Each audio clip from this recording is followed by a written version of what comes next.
রবীন্দ্রনাথ ঠাকুর, যাকে নিয়ে আমরা নাচানাচি করি এবং অনেকের মানে ভাসে যায়, আপ্লুত হয়ে যায় আবেগে, এই রবীন্দ্রনাথ ঠাকুর একজন ইন্ডিয়ান নাগরিক এবং ইন্ডিয়ার জাতীয় সঙ্গীতের রচয়িতা।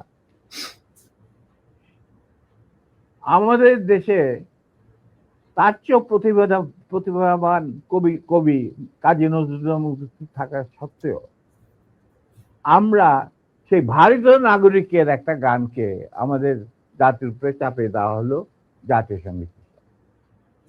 পৃথিবীর ইতিহাসে এমন কোন নজির আর দ্বিতীয়টা আছে বলে আমি মনে করি না।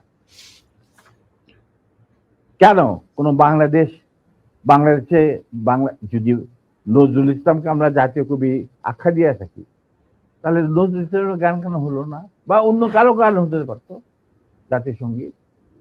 ভালো ভালো কবি সাহিত্যিক ছিলেন আমাদের দেশে, কিন্তু পৃথিবীর ইতিহাসে কোথাও নাই যে বিদেশি এক নাগরিকে যে নাকি তার দেশের জাতীয় সঙ্গীত রচনা করেছে এবং আমাদের সদ্য স্বাধীন বাংলাদেশে এসেও আমাদের জাতীয় সঙ্গীত রচনা করতে হবে।